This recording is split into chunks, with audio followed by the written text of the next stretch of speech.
teach to understand one another, to understand people of different beliefs, views, and religious traditions.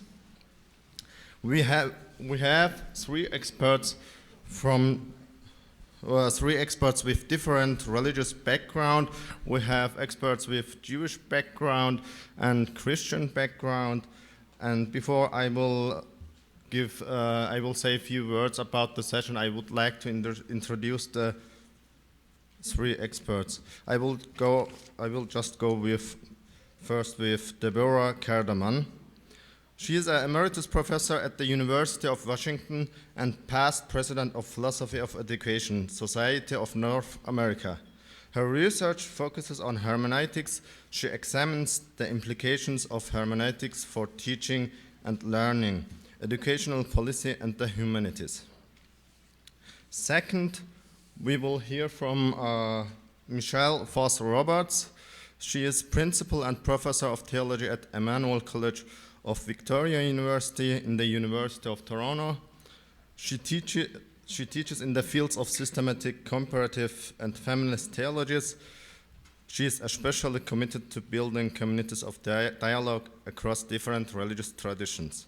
She is an expert in comparative theology with a particular focus on Christian and Hindu context. And third, we will hear from Rabbi Elie Holzer. He serves as an associate professor and holds the Rabbi Dr. Ochs Chair for teaching Jewish religious studies at the School of Education, Bar Ilan University, Israel. And his current areas of research are the other poiesis and the hermeneutics of others and self in the teaching and learning of Hasidic homilies, hermeneutics and spiritual pedagogies of Nigun. This session will include first interfaith text study. Elie Holzer will be leading this text study, and then there will be 3 speeches from each of the speakers. Now I would like to welcome Elie Holzer and give the field. Thank you. Good afternoon, everyone. I'm going to ask everyone to take out your folder. And on the left side, you should find 2 handouts. One saying religious text on learning and education, and the second one saying suggested questions and guidelines. Now, my second request is to make sure that you have one person to study with, at your left or at your right, or whoever. And if you have an uneven number at your table, just move around a little bit. Make sure that you have a study partner, please. Preferably only one. Does anyone need some help to find a partner? Just raise your hand. Are you okay? So let me just say in 3 minutes what we are about to do. If you look at the handout, suggested questions and guidelines, even if you probably would have an hour and a half, you probably won't be able to work with all these questions and guidelines on 3 different texts from 3 different faith religions. So there is no intention here for you to be done in 15 minutes. The purpose of what we're doing now is just for you to get a little sense of a beginning by deciding which one, eventually 2 of the 3 texts that you have to look at. And to look at means here, use the prompts and the guidelines that you have on the suggested questions and guided reading by beginning, obviously, with the first part, which is reading and questioning the text. And that will be more than enough. Please do not take the time now to read all the questions. We will give you 3-4 minutes between what you're doing now and our papers for silent reading of the rest of the document. So I repeat, just with your partner, decide which of the texts you want to look at. Use the first questions under the header, reading and questioning the text, and see how far you get. And we'll reconvene in 15 minutes from now. If someone has any question, please raise your hand. We'll be happy to walk around and help you. Would like to ask if you to have like 3-4 minutes of silence, not to meditate, but to read. Our suggestion is that you take these 3-4 minutes just to read through the other questions that are on the card, so you get a sense of the structure and the type of questions to which some of us will refer in our papers. Okay, so we're moving to the papers, and I'm going to be the first one, so I don't want to introduce myself. Let's just begin by thanking Professor Hanan Alexander, who is not with us at this conference. Hanan has been the driving force behind this session, designing it, thinking about it, and inviting us to share our thoughts about what we're going to be talking about. The official title is Hermeneutics of the Other and Theology of Difference. Let me begin with a quote from Nicholas Davy in his book, Unquiet Understanding. As encounters with text and others are lived, learning from experience derives not just from that which is encountered, but from the character of the encounter itself. End quote. Davy's words reflect the premise I bring to my practice-oriented research, designed to theorize and pedagogically develop dialogical, text-centered learning for students and for teachers' professional development, essentially in settings of Jewish education and Jewish learning. Much of my focus is on what is called Chavruta text study, an age-old mode of Jewish learning, most commonly described as the study of traditional text by a pair of learners, often followed by a lesson or discussion with the entire class. Chavruta comes from the Hebrew word chaver, popularly recognized as friend, whose primary meaning is companionship. Traditional Chavruta study is characterized by a conversational, mutually supportive, but also very often very argumentative style of interpreting traditional text, together with a partner. I define Chavruta text study as a learning format in which two partners collaborate in establishing a text meaning or multiple meanings and engage in an open, mindful, and intentional dialogue with the ideas of the text, each other ideas, and with themselves. In the broad spectrum of today's institutions of Jewish learning, the practice of Chavruta learning is commonly learned by osmosis. In contrast, my research has consisted in theorizing and conceptualizing what Chavruta text study could look like, on what philosophical theoretical foundations it may operate, what educational purposes it might serve, and most important, to design ways by which it might be curriculized, taught, and facilitated, in the goal to help students grow as skilled, mindful, ethically and spiritually oriented Chavruta learners. My work is driven by a close reading of Jewish sources and by philosophical hermeneutics, particularly the works of Gadamer and Paul Ricoeur. And while originating in an attempt to theorize the interpretation of text, philosophical hermeneutics opens a broader scope, offering an epistemology grounded in interpretive and dialogical view of both understanding and the self. Not only does philosophical hermeneutics raise literary questions regarding how vested interests of class, gender, or prior belief may influence how we read, it also seeks to cultivate the learner's or the reader's intentional engagement with the ever-present of pre-knowledge, some would say prejudices or projections, he and she always brings to the reading and interpretation. That is, philosophical hermeneutics provides us with central insights about the dialogical character of learning.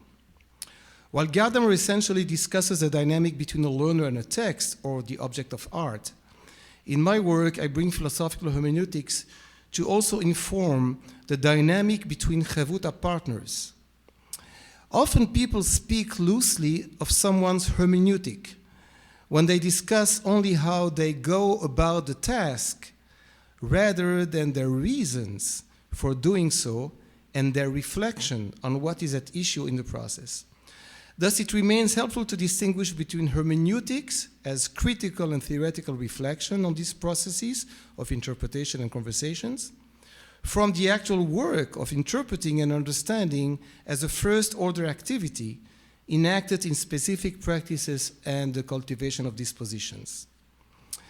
My writing on this subject, as well as my comments today, entail both these dimensions, and despite the 2 books I wrote on this subject, I still feel it's a research in progress.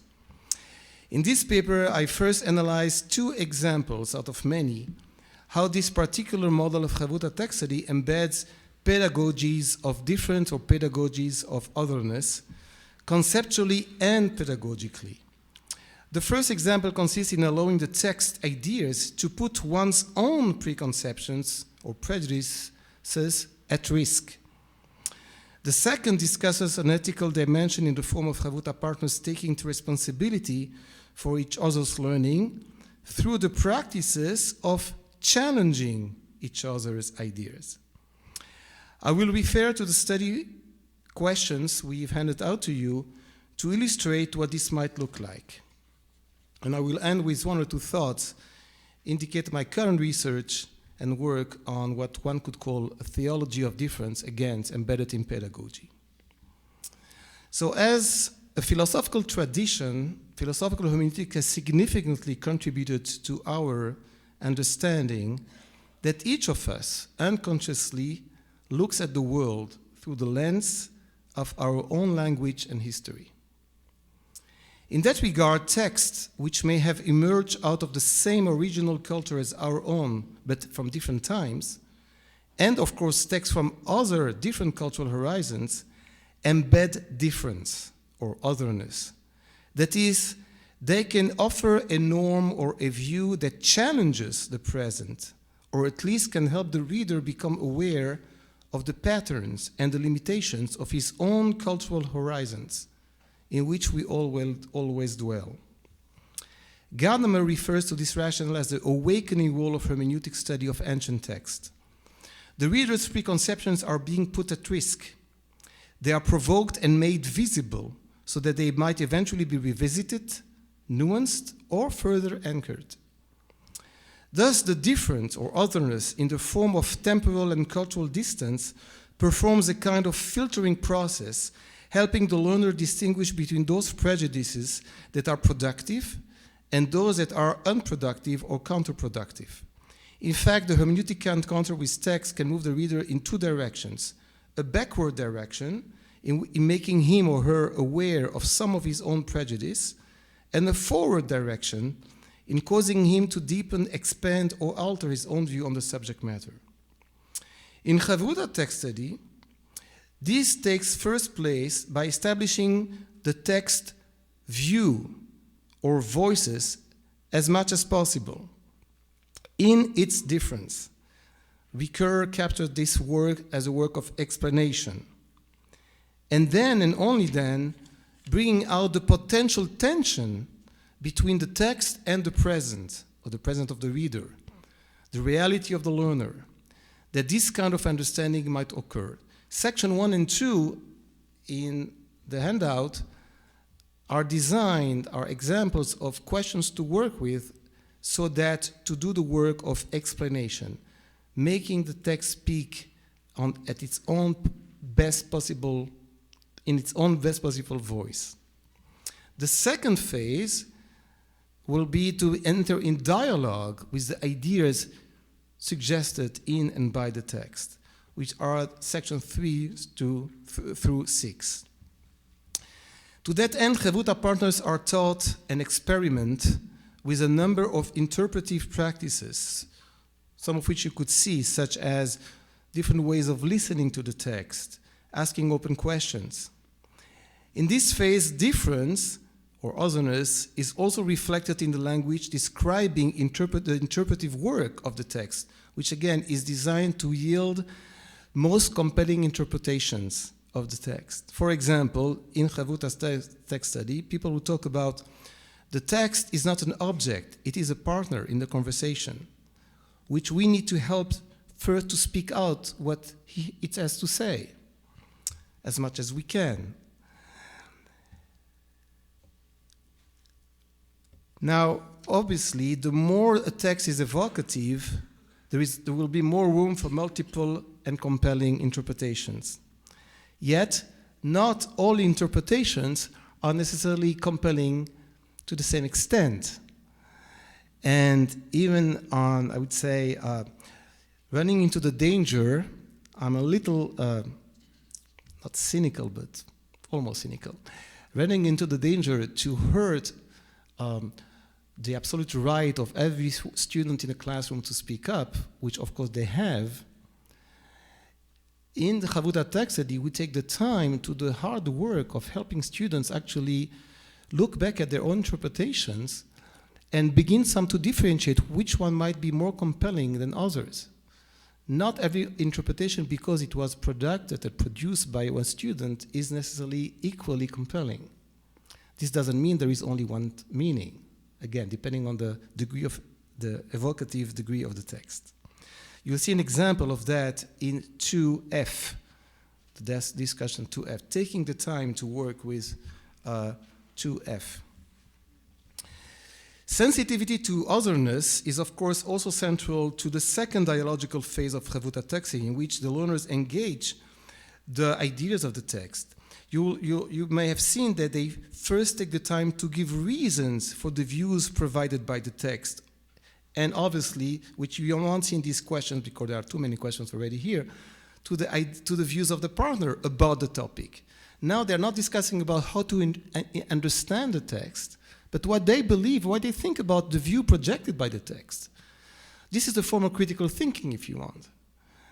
But there are three partners, me, myself, the text ideas, but the partner's idea about those same ideas, which may not be the same as the text, neither as mine. So we take also the time, as you can see in those questions, to give reasons for the view of the other. Put yourself in the shoes of the other, at least for some moments, and give it the best shot, before then going back to your own view and trying to find what you have to say about that. You'll notice that very last rubric is called self-understanding, which is a term from Paul Ricoeur's work. Self-understanding is at the end of the process, as it were, and that's an important thing. I quote Ricoeur on this matter. The interpretation of a text culminates in the self-interpretation of a reader who thenceforth understands himself better, understands himself differently, or simply begins to understand himself. For Ricoeur, what is important here to capture is that every person does not have direct access to all the strata of your being, of your mind, of your beliefs. Many of them are blind or semi-blind. It is only through the long process of hermeneutical encounter with otherness in people and in text that you may eventually, through this kind of conversation back and forth, get to some moments of self-understanding. I'm emphasizing this is my own limited world. Students I work with very often, I would say in a kind of a genre of our culture, are very quick to say, I like that, I don't like that. I like that text, I don't like that text. But like and don't like is good for Facebook. That's not necessarily, it's not necessarily a good practice to enter in a conversation. Okay, so obviously we all project affects and even pre-knowledge in the very first reading that we do. I'm not saying we're not, but my students are told, I'm not interested in what you feel and what you think at this point. Now we're doing the work of otherness. Most probably we all projected ourselves because we, especially in religious education, we love, in our case, that the rabbis are saying what I believe anyway, right? But maybe they are, maybe they aren't. So you need what Ricoeur calls, you need also the work of pushing back a little bit, of otherness, of distance. And this has allowed then the otherness eventually to show up, at least partially. And only later then you can engage in an I-voice conversation with those ideas. To be sure, in any encounter, denial or dismissal of the other is always an option as a kind of polite acknowledgement in which then chavruta and text partners are recognized but not engaged with, often a kind of relativism of indifference. In that regard, relativist approaches in which all views are equal and none are held with passion or preference end up in non-engagement. Indeed, I quote, all interpretations are equally valid, is a common view expressed by chavruta learners. Whether this is due to the belief that they do not possess meaningful criteria by which they can discriminate between interpretations, which is a relativist approach, or that a textual interpretation can be reduced to the values and beliefs that each reader brings and projects on the text, that's a reductionist approach. This statement reflects a seeming comfort with the idea that multiple interpreters breed multiple interpretations without needing to do anything other than to note this. Christopher Lasch writes about the culture of competitive individualism. And psychologists Charles Deborah and others have used the term of conversational narcissism to describe the ways by which people act to turn the topics of ordinary conversations to themselves without showing sustained interest in others. Well, this happens in learning as well, and in text study particularly. What I understand to be successful chavruta text study is characterized by the ability to take high level of responsibility for your own learning, but also for your partner's learning. And yes, chavruta text study does not preclude heated exchanges, sometimes very heated exchanges. But of course, in an environment in which there is a sense of mutual caring and commitment to what Gadamer calls die Sache, the thing that we are talking about, which precedes my good feeling about my own thoughts, about my interpretations. Now, one thing that embeds that, and you could see it in 2D, are the practices of challenging and supporting. So briefly stated, this is as follows. In a norms of conversation, people support each other when they agree, are self-silencing themselves very often when they do not agree, and once in a while they would challenge each other when they disagree. In chavruta text study, I'm trying to change those norms. You always challenge and support each other's interpretation and understanding when you agree and when you disagree. Now, we have a series of ways by which people are experimenting and facilitating. How do you do that? In the beginning, it's hard. And when you do this in the United States, it's very hard, I know, for Americans to challenge each other. It's not politically correct. But there is no learning without challenging in this view, this philosophy of learning. But the challenging is not ad hominem. It is et die Sache. And that's a whole different culture. So what I'm saying here is that we're doing this for two major reasons. One, because when I challenge your understanding, how could you say that? It doesn't make any sense. How do you make sense of that part of the text? When you say, so I basically am doing this, although I found your interpretation way better than mine, right? When I'm doing this because it is a way to try to help you articulate, polish, understand better, ground better what you were saying anyway. This is what I call one example of many, one practice in which I take the more responsibility not only to care about my own learning when we study together, but to also do things that help you. That's one example of the ethical dimension of learning. In many cases, when you're responding, you also help me understand better what you were saying. So the time is almost up. I will end with 5 minutes. Okay. Oh, 1 minute. So what I just said is captured maybe in the biblical difference between ani, I, and the hineni, I'm here for you. The hineni, Abraham, hineni, I'm here for you. He doesn't say I am. He says, I'm here for you. There is always an openness toward the other. Finally, one thought or two maybe about the theology of difference and otherness, this, on which I work right now.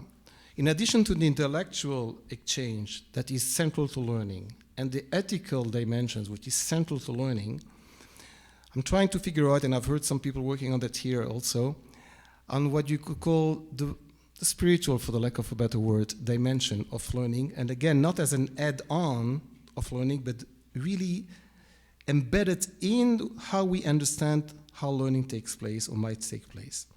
When I say in the Jewish tradition, the concealed light of creation, which dwells in everybody and in every place, I think what Gabriel Marcel is referring to the mystery. And those of you know the distinction between the mystery and the problem.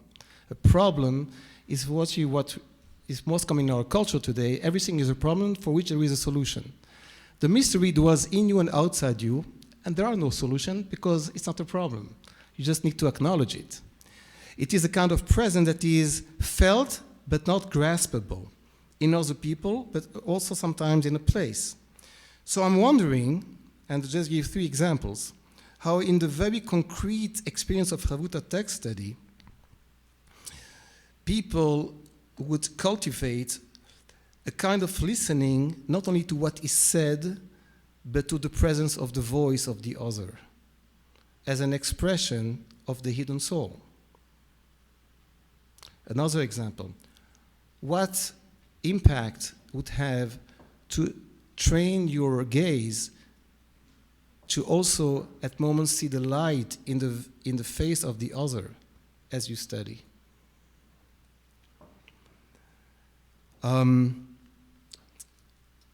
So these are 2 examples, there are more, in which one would wonder how this dimension, which is usually not spoken about and does not need to be spoken about, will be a part of the mindful way of learning as a Chavruta learner. Last line, from a philosophical point of view, this view that I just shared with you undermines the pretensions of the self-founding and self-knowing cogito. It posits a model of human identity not as autonomous subject, but one that can discover meaning and begin to understand himself only through engagement with the linguistic mediations of other cultural symbols, texts, and people, and by a genuine presence to the mystery, or as we say in the Jewish tradition, to the concealed light that is perceived in and through otherness. Thank you.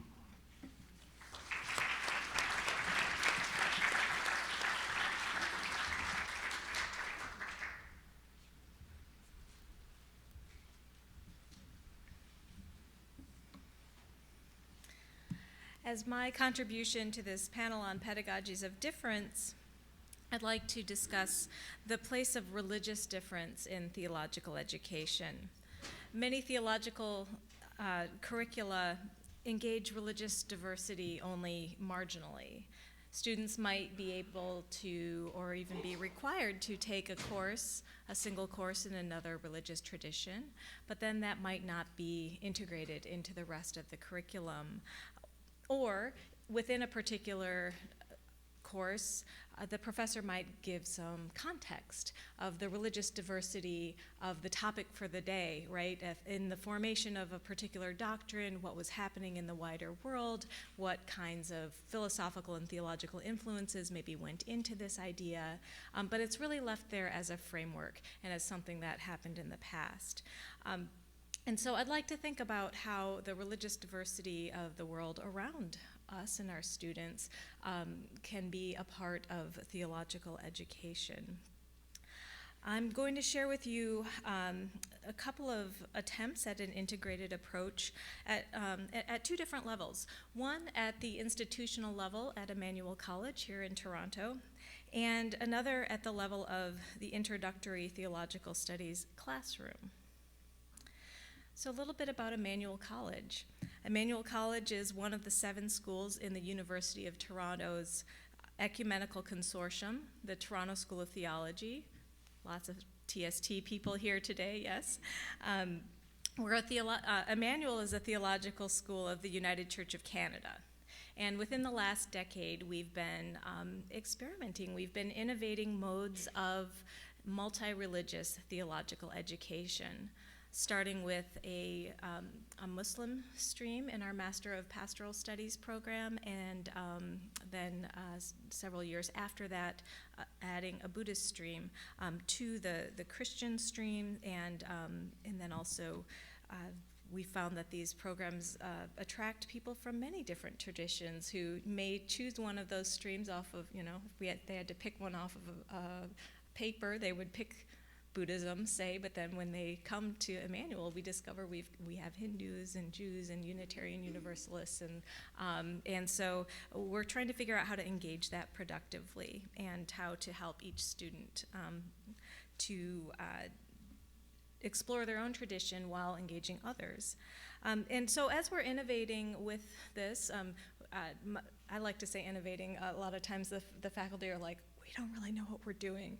But, I think they've learned a lot. I've only been in the position for a little over a year, and I've been really impressed, and also impressed with the intentionality with which the Emmanuel faculty are engaging with other theological institutions, which are also exploring multi-religious theological education.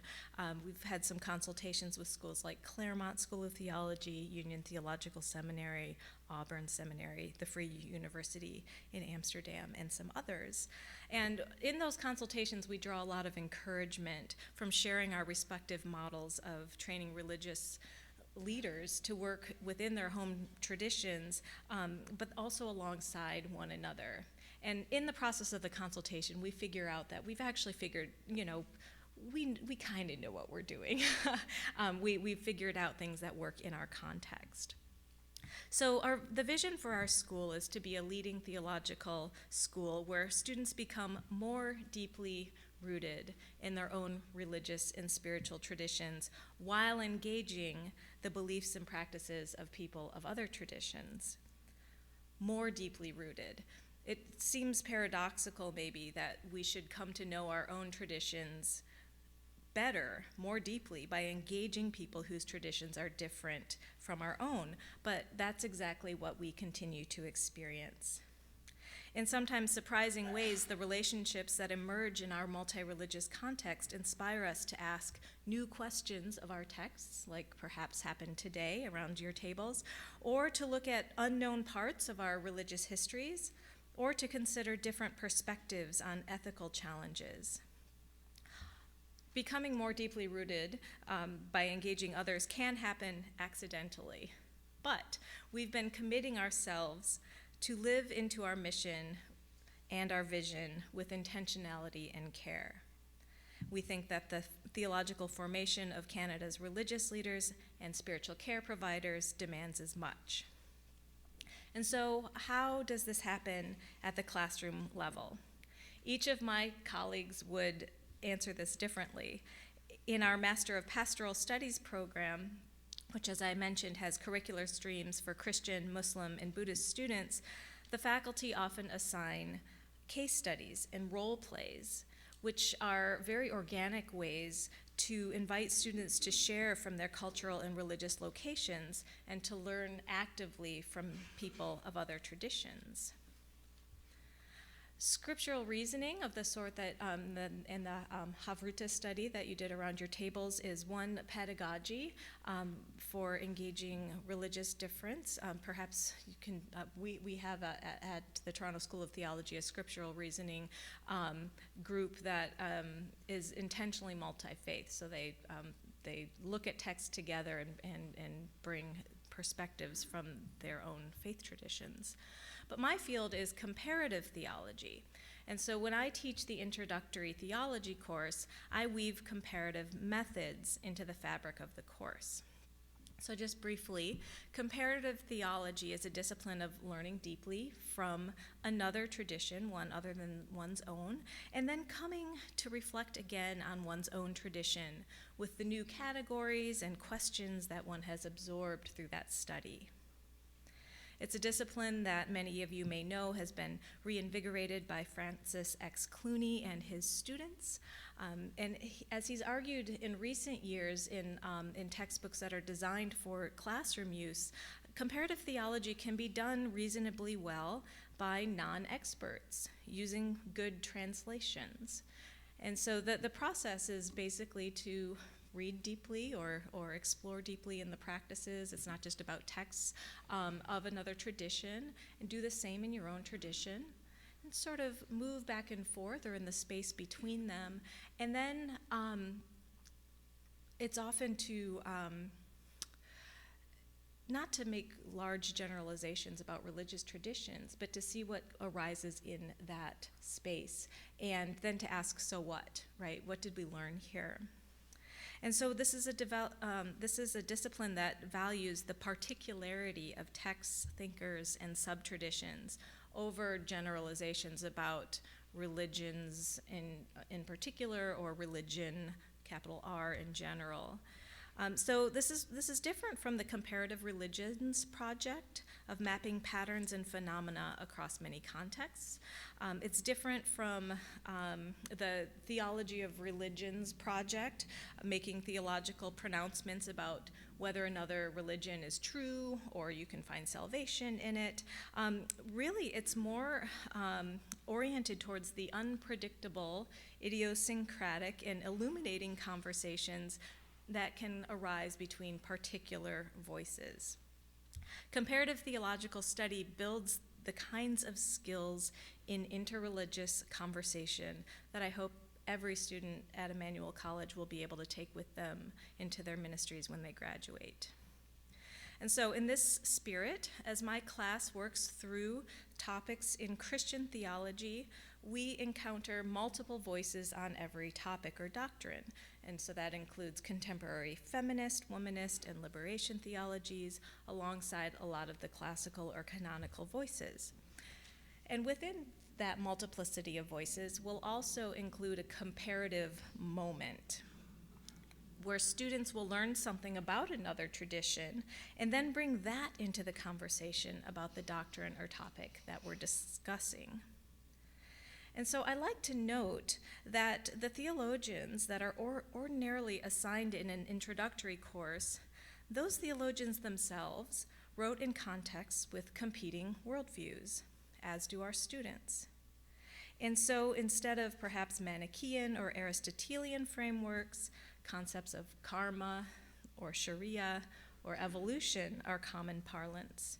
If students are to be equipped to do theology and to be religious leaders today, they need to be conversant in such ideas and their potential for contemporary theology in their own tradition. So, what does a comparative moment look like in the context of learning about a particular doctrine? I just this week brought John Tatamanel's wonderful book, The Immanent Divine, to class. Tatamanel draws on the medical model in Buddhism to frame comparative conversations about the human condition, such as the metaphors for sin and salvation in the Christian tradition. And so we can have the students read the Buddha's first sermon in order to understand its progression from symptom to diagnosis to prognosis and cure for the human condition. And then we use the medical model to map and compare the condition and the treatment of the human condition in various thinkers that have been assigned for that day.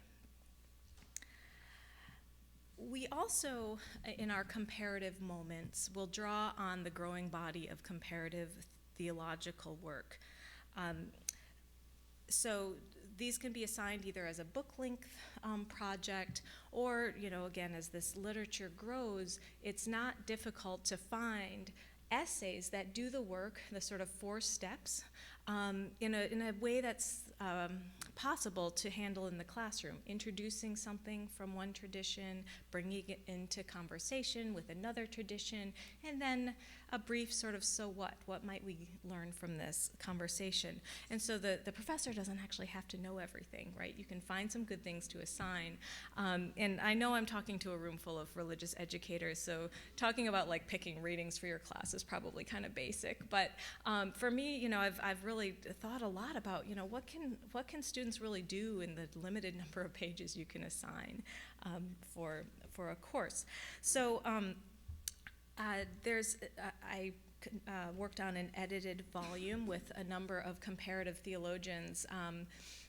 We were all wanting to think about how do we teach this, and so we came together and put together a volume called Comparing Faithfully: Insights for Systematic Theological Reflection, and we organized it in a way that could introduce this method to coursework.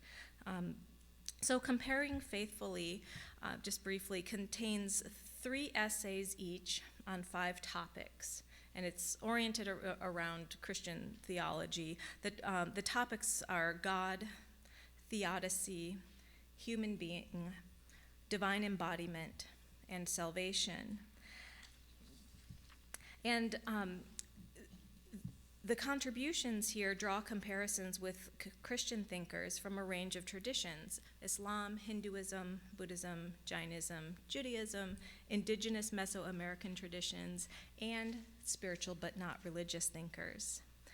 So the essays don't assume that the reader already knows about the traditions that are being discussed, so they're really good for new theology students who need some background in definitions of basic terms.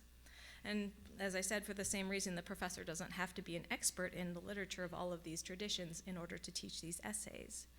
The volume avoids the impression that these essays are supposed to give the definitive Christology or whatever the topic is.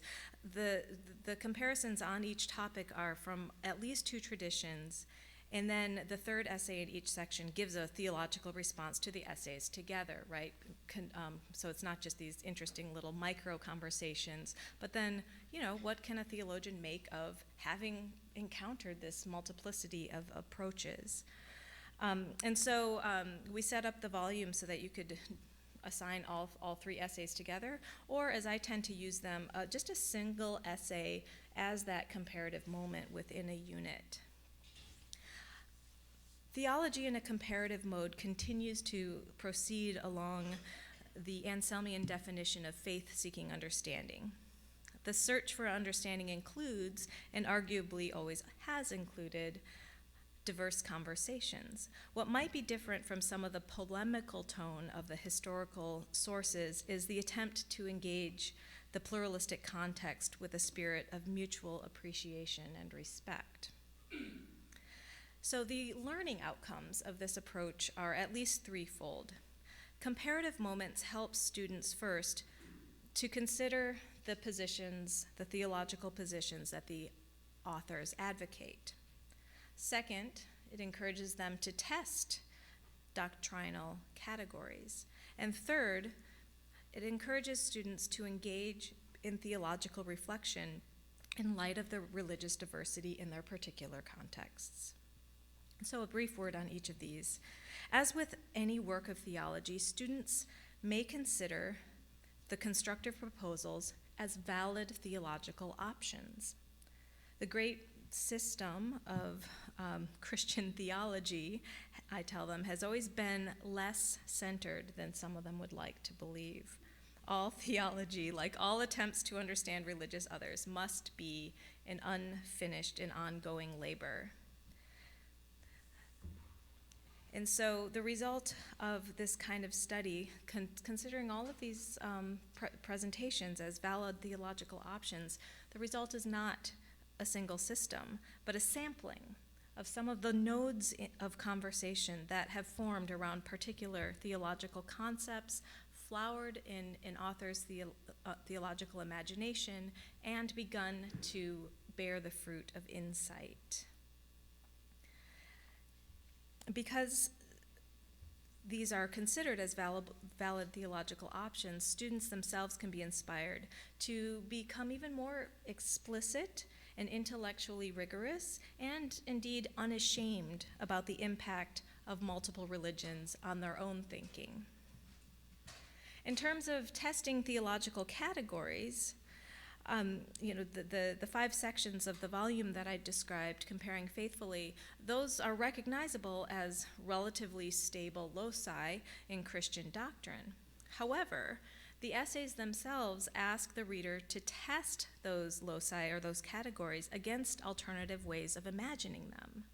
And so the headings proposed for each section, like divinity, theodicy, humanity, divine embodiment, and soteriology, those headings neither confirm existing doctrinal positions nor solidify new ones.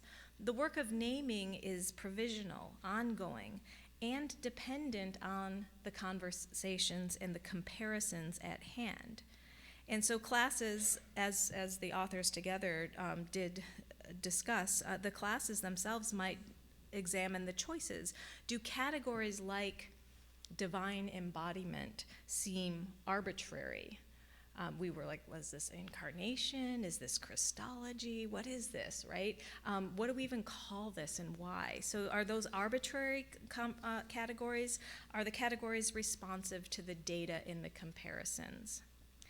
Do the confessional commitments of the authors obscure other possibilities? Do they reify similarity where difference should predominate, or vice versa? From the relatively stable starting point of traditional loci, then, comparative moments may transform how readers frame their own theological inquiry. And finally, teaching through comparative moments can encourage students to do it themselves. This volume that I've described invites readers to extend ordinary methods of theological study, reading, considering historical perspectives, entering imaginatively into a world other than one's own, and assimilating information. Those are all very normal things to do in a classroom, but to extend those ordinary methods of theological study to a wider set of conversation partners.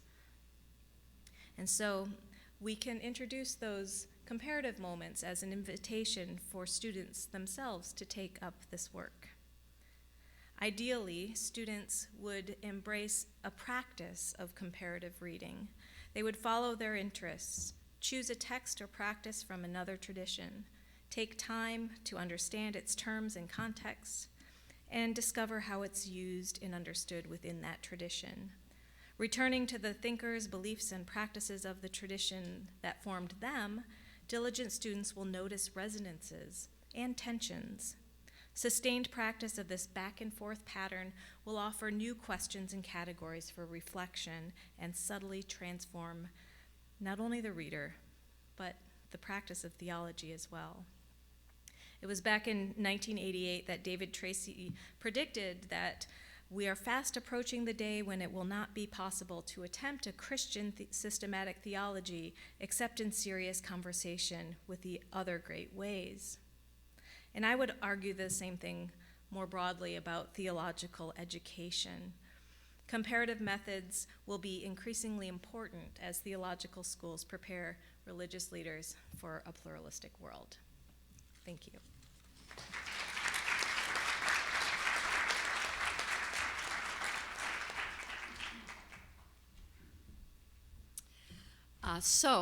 In my brief talk, I'm going to echo some of the things that Elie said and some of the things that Michelle said. What's driving me, though, is a slightly different question, and the question is this: why does conversing about differences promote understanding? That may seem like a silly question. We wouldn't be on this panel, we wouldn't be in this room if we didn't think that there was something to difference. But what interests me is the fact that I think answers to this question, well, differ. Some, for example, will associate understanding with agreement, commonality of purpose, or a shared vision. From this perspective, differences impede understanding. Dialogue thus should help people mitigate, negotiate, or resolve their differences so that they can achieve common ground. Others argue that differences and their attendant disagreements are inevitable, and that harmonizing differences actually may not be desirable or even possible.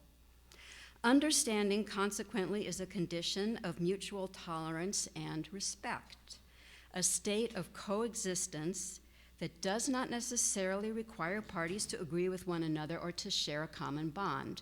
I was in a very interesting session just now about coexistence. This is a little different take on that same word. Again, different. From the perspective I've just outlined, the purpose of dialogue with one another is not to resolve differences. Dialogue instead should help people clarify their differences so that differences can be understood, that is, recognized and accepted.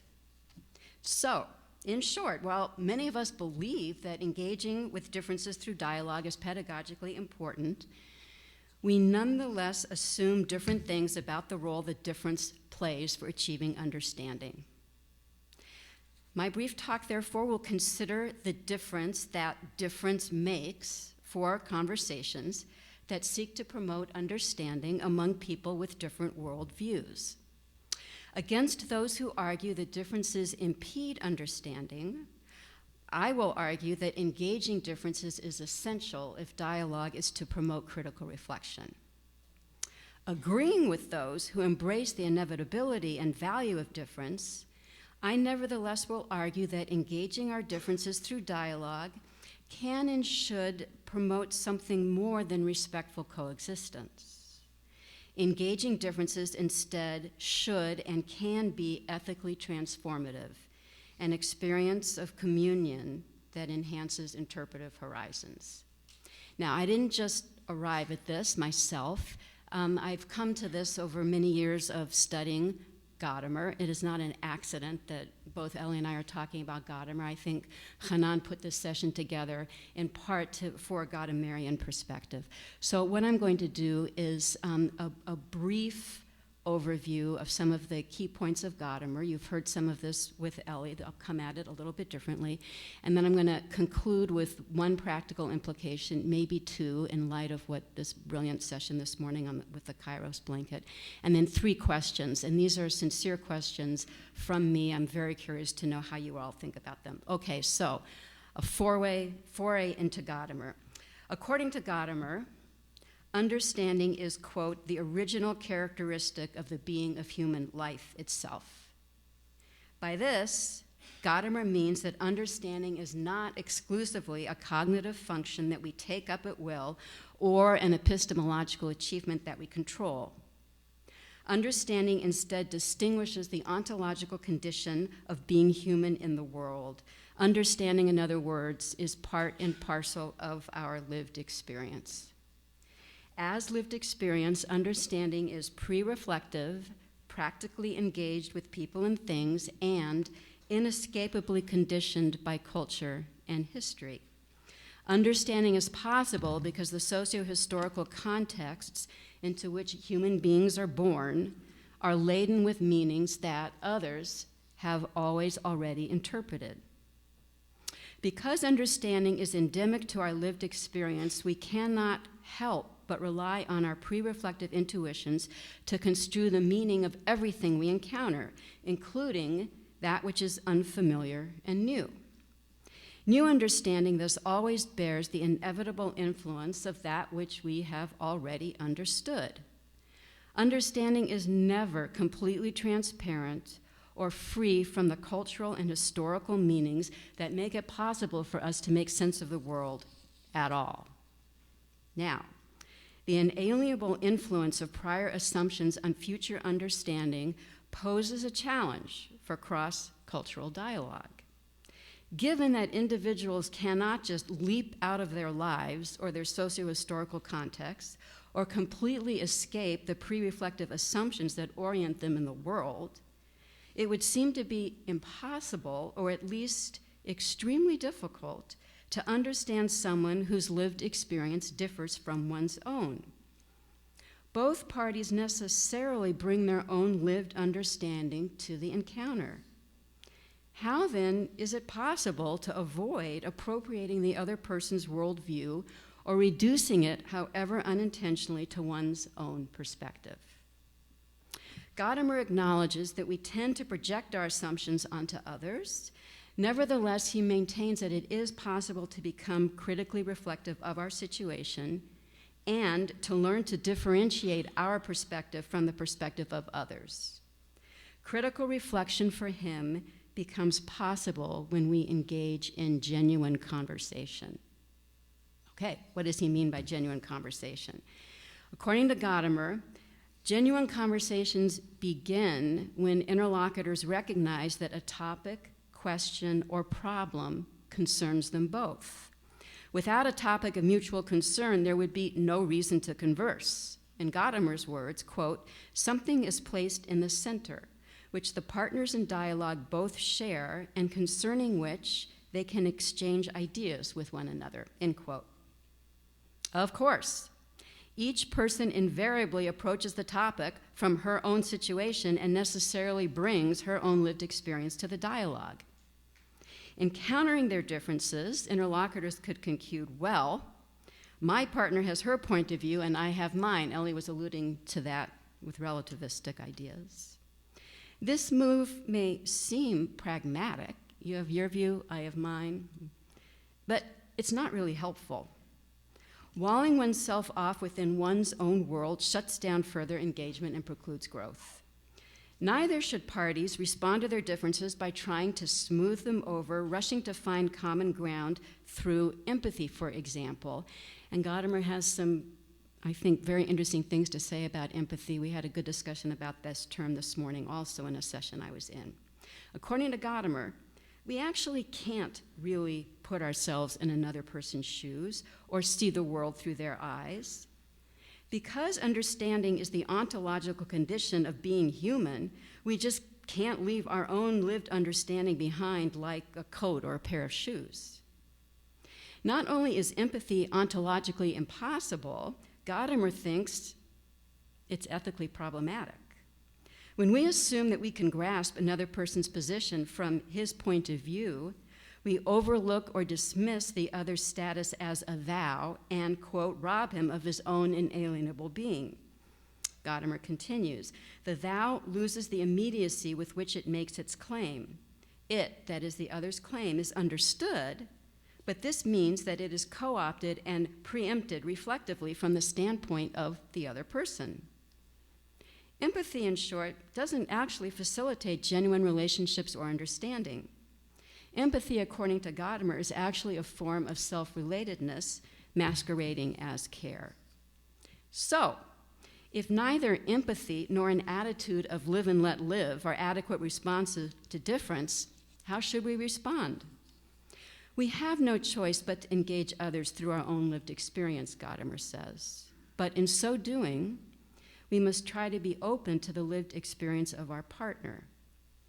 To be open to another's perspective is not just open-mindedness. To be open to another's perspective instead is to acknowledge that another person's lived understanding differs from mine and may even challenge, refute, and negate my own deepest assumptions. As Gadamer puts it, quote, openness to the other involves recognizing that I myself must accept some things that are against me, even though no one forces me to do so, end quote.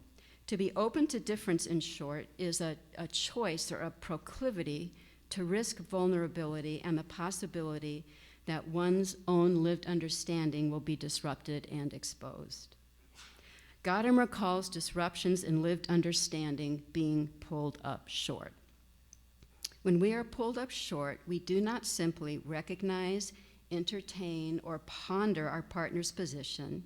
Engaging differences is not just simply an intellectual exercise. Engaging our partner's different perspective instead pierces and interrupts our own worldview. Engaging difference thus is an experience that we live through, an event that claims and affects us. This experience is not always comfortable, Gadamer admits. Quote, every person is then a little distressed and doubts himself still more than he usually does, end quote. Nevertheless, the experience of being pulled up short can allow us to see our deepest assumptions more clearly. We may even become aware of them for the first time. In sum, when conversations are genuine, each party regards the other as a unique human being who brings a perspective to a common problem that neither party could fathom on his own. Different perspectives are not simply acknowledged, they are actually experienced as disruptive events that affect one and overturn one's beliefs. When both parties are open to being pulled up short, their understanding of the topic that concerns them both can become critically reflective, less distorted, more nuanced, clear, and self-aware. In genuine conversations, neither party can foresee the insights that will arise. Insight instead, quote, happens to us over and beyond our wanting and doing, end quote.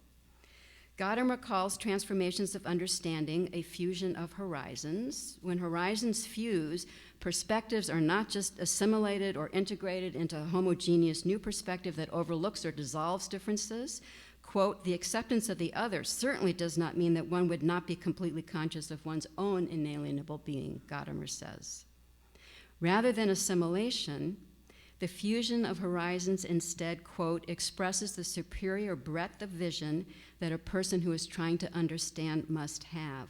To acquire a horizon means that one learns to look beyond what is just close at hand, not only to look away, but to see it better within a larger and more whole proportion.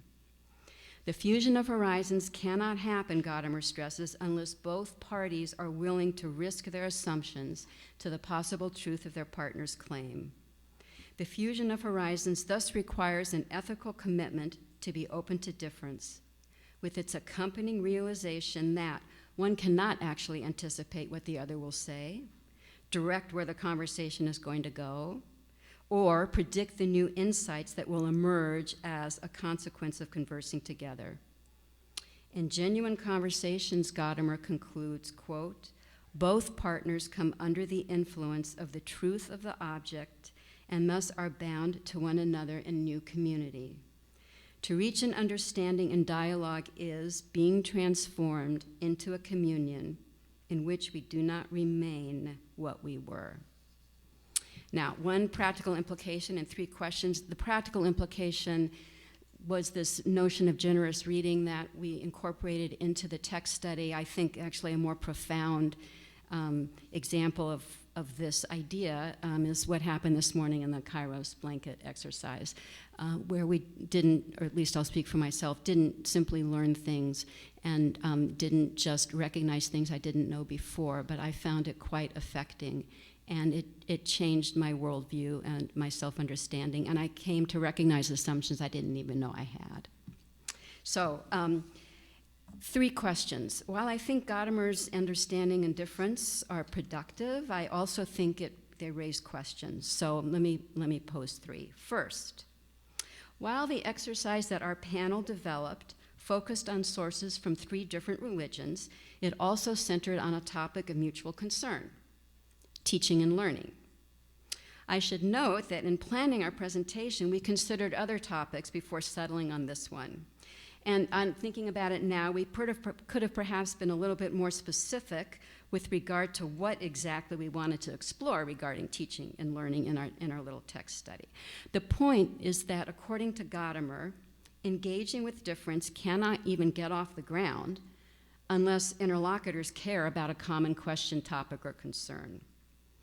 While I think Gadamer is right about this, I also think that finding that common topic for conversation may be harder than he realizes. Gadamer acknowledges that, quote, a common language must first be worked out in the conversation. But what does this entail exactly? And how does working out a common language in order to launch conversation differ from the fusion of horizons that hopefully results when conversations are productive? Second question, experiencing difference at an existential level requires certain conditions, such as the cultivation of personal relationships premised on trust. But differences also reflect political interests that seek to protect privilege and that also perpetuate legacies of oppression, fear, and systemic marginalization. In short, differences may be more freighted than Gadamer admits. Gadamer doesn't say much about these particular complexities. He is more interested, I think, in illustrating the hopeful possibilities that being open to difference allows. Can we retain Gadamer's aspirational and inspirational approach to difference and at the same time acknowledge social and political realities which make being open to difference not only difficult, but perhaps inappropriate or ill-advised? Last, while I appreciate Gadamer's point that embracing difference can be ethically and existentially transformative, I wonder if understanding must always result in transformations of this kind. It seems to me that being pulled up short may not always be necessary. Acquiring new information instead may be sufficient. So thinking about our little exercise just now, maybe the goal that should have come out of it was simply this is what Christians believe, this is what Jews believe about teaching and learning, this is what Muslims believe, and perhaps that's sufficient. Or perhaps not. Perhaps it needed to go to a more existential level. In short, I think there are times when engaging differences can and should be an epistemological exercise rather than an existential awakening.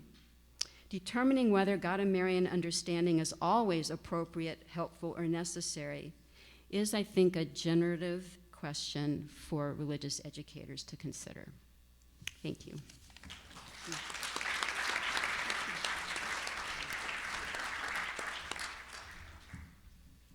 Thank you, Elie, Michelle, and Deborah, for your very interesting and enlightening thoughts and approaches. I would love to learn more about your thoughts and approaches, and I am sure our friends here would also like to learn more and probably have questions. So I would like to invite you all to ask questions or share your thoughts. Any questions?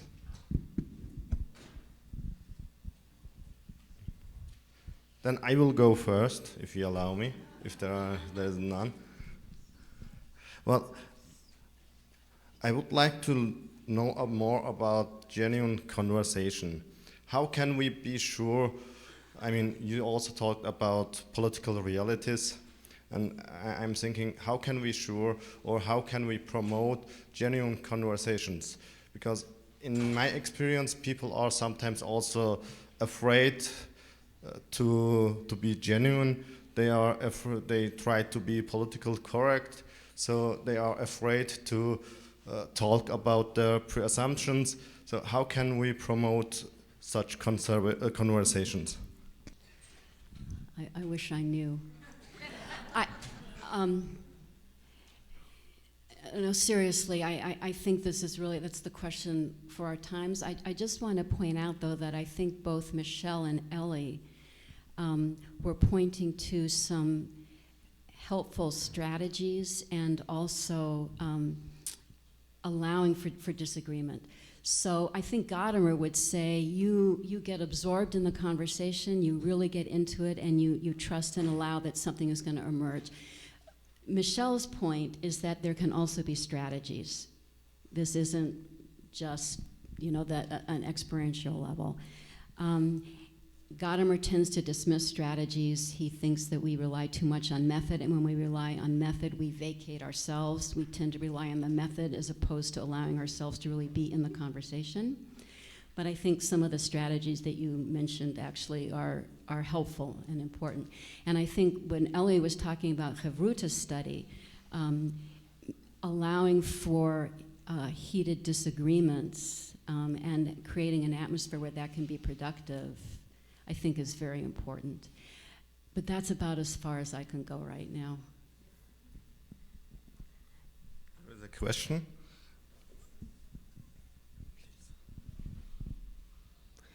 This is for any or all of you. The compelling nature of conversation, dialogue, is to me very powerful. And yet, it seems to me that certainly in Western society, but it could also be, global because of the influence of social media, that polarization, that we don't argue for as we say in Jewish tradition, for the sake of heaven, or even for the sake of truth. We fight each other with words for entertainment purposes, or for propaganda agendas. And this is all over, whether it's cable television or social media. And then the second dimension is certainly in Western society, or I'm speaking of my experience of Western society, that we have, to use one of those fancy words, reified the I, the self, the selfie. That is a sort of symbol, I think.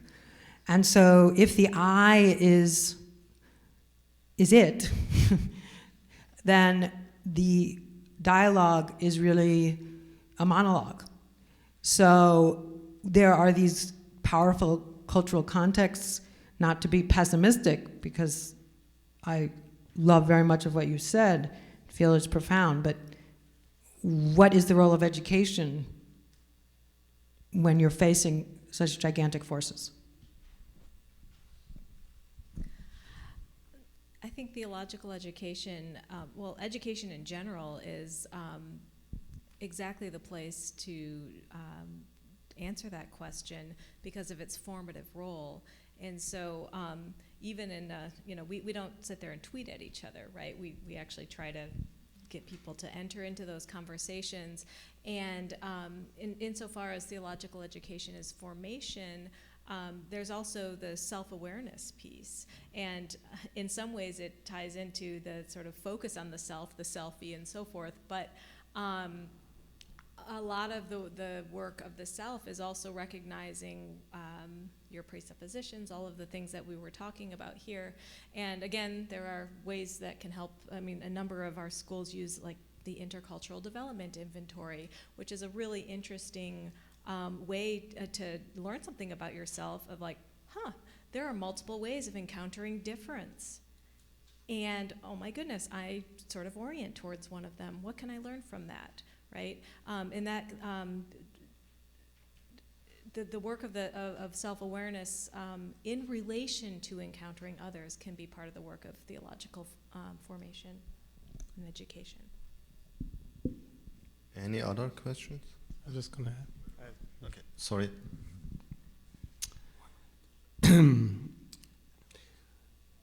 Well, to your question, I would say it's a perfect example how any educational practice usually hides a much more basic philosophy, or sometimes metaphysics of the self in that regard, or of life in general. So I'm just gonna suggest maybe that the kind of choices that one would make by really trying to work, Kerdeman is only an example of a tradition which is very critical of this certain tradition of this self-aware, rational self, autonomous, in control, having to make choices all the time, and being like transparent to his own choices. Well, there are some serious questions about that. And I would say, from my personal perspective, the challenge that I encounter in religious education today, my own circles, is, as I would say, like briefly as follows, is to take very seriously the three major turns, I think, that characterize the last 100 years or more, which is the subjective turn, which is appreciating place of subjectivity, the turn of the language turn. Language is not only a tool, we dwell in language in many ways, and forgot the third one. gonna come back. Anyway, what I'm saying, in other words, is any educational practice, at least for those who are promoting it, opening it up, should include a serious reflection on the assumptions that one makes on what you mentioned as a self, the way of being of the self. And when we come to religious education, in my understanding, including in this view the ungraspable, so Levinas would say something that is transcendent, that opens you, that claims you, is part of how to think about the self, and then obviously reflect back on the pedagogies.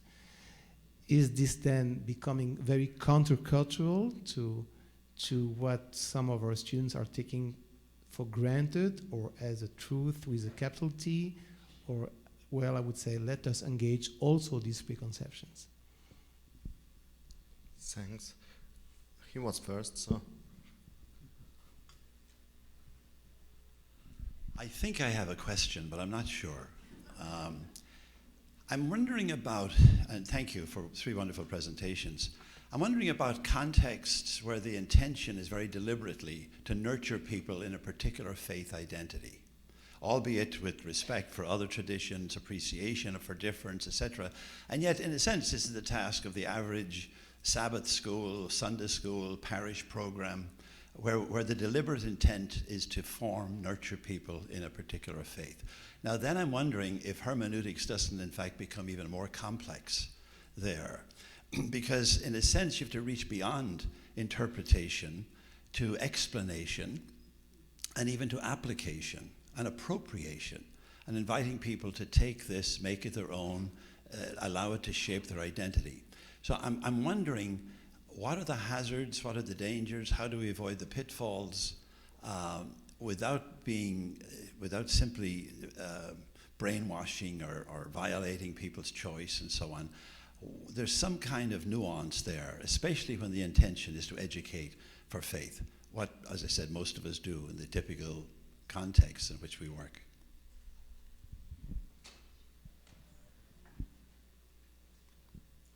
Who wants to answer?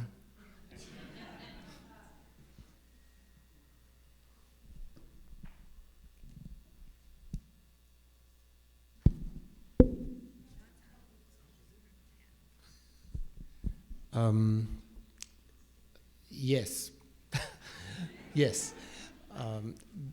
I will only address this from my own very limited environment, which is that in the educational circles in which I work, I would say I also, but we do not a priori educate for faith. Jewish learning, broadly speaking, is argumentative not only as a pedagogical tool, but very often also because it is a way to nurture and encourage the development of the learner's responsibility not only for learning for his life, and at the end of the day, for the kind of theology he's going to live by, which some people say, both as a critique and sometimes as a compliment, in some circles of Jewish education, we do not immediately or directly educate for faith. Faith is an outgrow, when it's successful, of a certain kind of life and practice. There is for sure a theological language hovering in these places. And in some specific programs, then there is some more intentionality about thinking of what life of faith look like and how do you cultivate that kind of thing. But usually the work with hermeneutics I was referring to is done in a way that this is not the primary concern. So it's not an entire way to address your question. I'm with you with, wondering about the limits and the pitfalls of hermeneutics. But in my own experience, this is less of a crucial question about when it comes about faith. In other words, you probably all know this, two Jews who meet and we're going to Rabbi. I have like serious questions, Rabbi, about God. And say, well, that's a question. I have a much more serious question than you, would the Rabbi say, right? And that's the end of the conversation as a joke. But in other words, everyone is like on his journey in a way to figure it out, and that's a way to say. The central energy of Jewish learning, although obviously involve what we would call theological dimensions, that's not I would say usually the major. That's not the main road in which learning is centered. One more. We have to come to an end, so one more question, and I think she or her.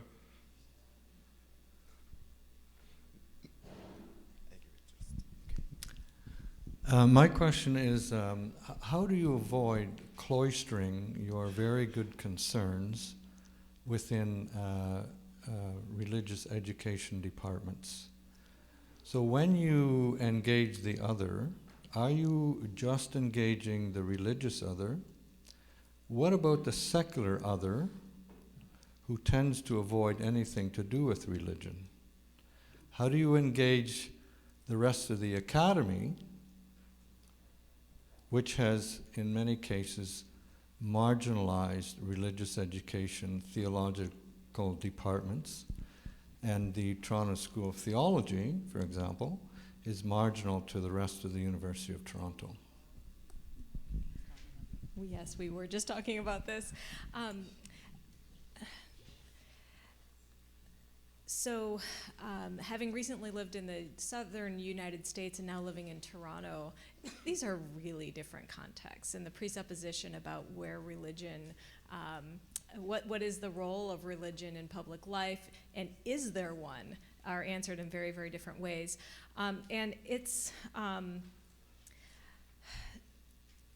doing theological education and multi-religious theological education in Toronto, I'm part of a larger university which really prides itself on its, this is Victoria University, on its non-sectarian nature, and also the diversity of its students, a lot of international students. And one of the things that I observe when I'm around the senior leadership table is religion is really important for a lot of those students. And I think maybe we're moving into a post-secular period where it's time to start talking about that again, because we value diversity. And it's part of the diversity that the identities and the approaches towards people's lives that they're bringing involves their religious traditions. And how interesting it would be if Christians learn to do that in a new key.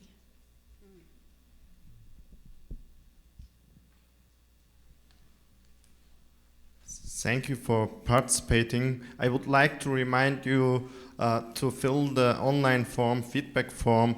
You can fill it, just use the app or just go to the schedule and fill the feedback form. Thank you very much for participating. Thank you very much for our panel this evening. And I hope if you have more questions, you'll be able to dialogue with them. But let's give them one more round of appreciation.